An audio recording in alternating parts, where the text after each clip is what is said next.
Peacocks, Here Come the Irish Season 2 premieres Monday, December 8th. You guys want to get to know Notre Dame football? Here Come the Irish is what you want to lock into.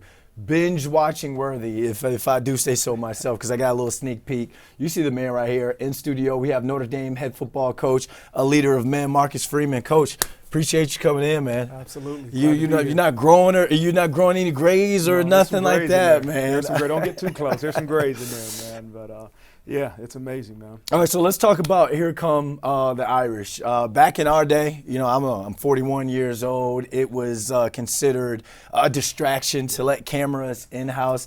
This is season 2 for you guys. Yeah. Content is king. So, one, tell us, why you wanted the cameras to be in there, and two, what did you want to tell in terms of the story of Notre Dame football culture?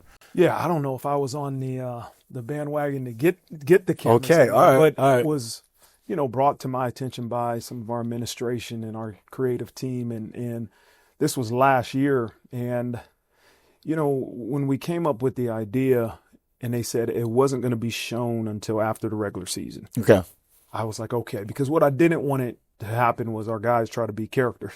Right? Okay. Each week, like Hard Knocks, they're watching, who's in the show and who made the episode. And so, I think for us last year, as you look back at those episodes, it told an amazing version of the story of the 2024 journey, and you get to see an inside look at the lives and the stories of some of our players. And I think as you go to 25, the cameras are a part of our team. You don't notice them. You're authentically yourselves, and I think that's going to be better for the viewer. Okay. Right? Like, you get a true inside look at what Notre Dame football is all about, the journey we're on, but also you get to see the stories of the young people. Nice. and the things that they have to, kind of go through life doing with the demands of being a college football player at Notre Dame. So it's an honor to be a part of it. Again, 2025 content is king. I remember back when I was at UMass 2003, 2006, I bought a little blogger phone and video camera. We're trying to take it into the locker room. Same thing when I was in the CFL. And they would be like, "Oh, you're a distraction. You're not a football guy." So is there anything, like, when you're watching, you're like, "Nah, take that out. Make sure we don't put that in there to protect not only the brand of the school, but the brand of some of your players as well"? I think our team works closely with the producer to make sure that the right story's being told. Okay. But there isn't much that you would cut out, maybe just a little bit of language. Okay. Yeah. A little French in there. Yeah. But we want it to be an authentic representation of what goes on, right? And that's what makes it unique. You get to see the inside dealings of a college football program. And that's why I think it's a really compelling follow down. I don't want to play spoiler here, but watching episode 1, you guys had the mentalist in there or whatever. It absolutely blew my mind how those people can do that. But you got to watch it because I don't want to play spoiler here. But let's talk about the now, because I'm glad you're in New York right now. We got you in studio, coming off that national championship run, 10-2 to back that. Coach, your program's getting a lot of hate from a lot of people out there who don't think you guys should be in the playoffs. So kind of state your case why Notre Dame football belongs back into the college football playoffs this year. Yeah, trust me, I'm passionate about our program. I'm not too opinionated about other programs, but you look at the totality of our season, right? And we're 10-2. We lost 2 games by a combined 4 points. And you look at the 10 wins and say, okay, double-digit victories. It's I don't know if there's another 10-2 team that can say those 2 losses came to 2 of the top teams in the country, that we lost by 3 points and 1 point. And where we are now as a football program is as strong as we've been all season. And that's why, for me, this program truly deserves an opportunity in the college football playoffs, because they've earned it. But not only because they've earned it, but because we are one of the best teams, 12 teams, 10 teams in the country. And we should be in that playoff and getting a chance to compete against the other best. And that's what college football fans want to see. They want to see the best, right? And I truly believe we're one of those. Leaving it up to the committee. Obviously, you guys gonna wait for that. I want to talk to you about the state of college football right now because talking off camera just now, Mike London, that's my father. I come from this world, this business. When he left to go to different colleges, I packed up as a kid and would go to new school after new school. 8 schools in 12 years. No fault to him. I actually thank him for that. Right now, I'm not going to mention any names. We saw a coach pack up and leave in the middle of a college football run. A lot of people feel like the state of college football is flawed, from the portal to the poaching to guys, getting money, getting paid.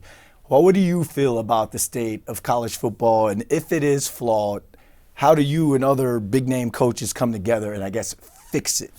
Yeah, I think every business model has areas to improve. And there's obviously areas around college football that probably need some tweaking and tailoring. But at the end of the day, if we have the interest of the young people that sacrifice for this game at the forefront of our decisions, I think a lot of things will continue to trend in the right way. And making sure that we give young people an opportunity to reach their goals and dreams of playing in the NFL, of playing college football, but also the education, right? And that we know the percentage of these young people that are going to be done after 4 years of college football is the majority. And we owe it to them to educate them on life after football, to make sure they get a degree, to educate them on financial wellness now that they're making money. And I think if we continue to remember that, it's still about helping young people formulate self-sufficiency because of the time they spend in college. I think we'll trend in the right direction. Marcus Freeman, the coach, the leader, the brand, your name's being thrown around a lot in New York City right now because, you're a head coach for a national brand in Notre Dame football. Who is Marcus Freeman when the cameras are off, when the kids are away? Kids in terms of players. Like who are you? Like what do you want people to know about like Marcus Freeman that they really don't get to see on a daily basis? Well, I often say I'm probably a boring person because boring's good these days. Right. Keep you out of trouble. Yeah. I'm a husband. I'm a father. Follower of Christ. But more important, I say I'm boring because I try to live my life as a routine and consistent. Right. And every day, you wake up at the same time. You pretty much do the same things because it's your routine that you believe the output success. And that's what I will continue to be. I want to make sure that I have a positive impact on those that I lead. I am a competitive individual. I love to win. I love to compete. I love to solve problems. And but it's never about me. It's about the people you get to do it with, and the people you get to do it for. That's my why. That's what motivates me. And so, I'm not that entertaining. But I love to be in a position to help others have success. And if that means the program I'm leading have success, that means the program I'm leading to have success. But that's my why. That's what I love to do, no matter if it's on the national TV or not. Yeah. Lastly, I say your name. We hear your name a lot around New York City because there's a report by one of our colleagues here at the New York Post that your name, Marcus Freeman, is in high regard amongst the Giants facility and building. Obviously, they fired Brian Dable. Like, what does that mean to you when you hear something like that the Giants, that your name is in high regards with a team like the New York Giants? Well, I think the gratitude you have for one even being mentioned by an organization like that, I got a lot of respect for all NFL teams, but the history of the Giants is tremendous. And but it's gratitude for me. It reminds me of the honor that I have to be in the position I have, and I've said that before. I use that to remind myself of the gratitude that I have for this position, because you wouldn't have said that statement if I didn't have this job and we weren't having success. Yeah. And it's a reminder for me that the people in our program, the work they put in, we all put in to have an output that has been pretty successful these past couple of years. the result of that is being mentioned for having your name mentioned for a place like the New York Giants or any other major program.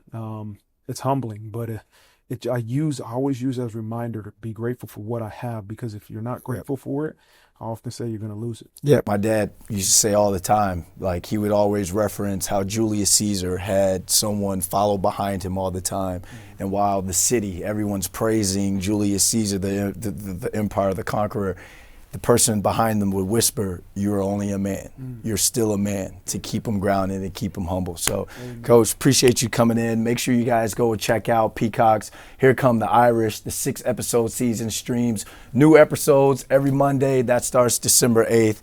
You probably won't be watching. You'll be busy. But, again, good luck for everything that you have going on, man. I appreciate you coming in again. Appreciate you.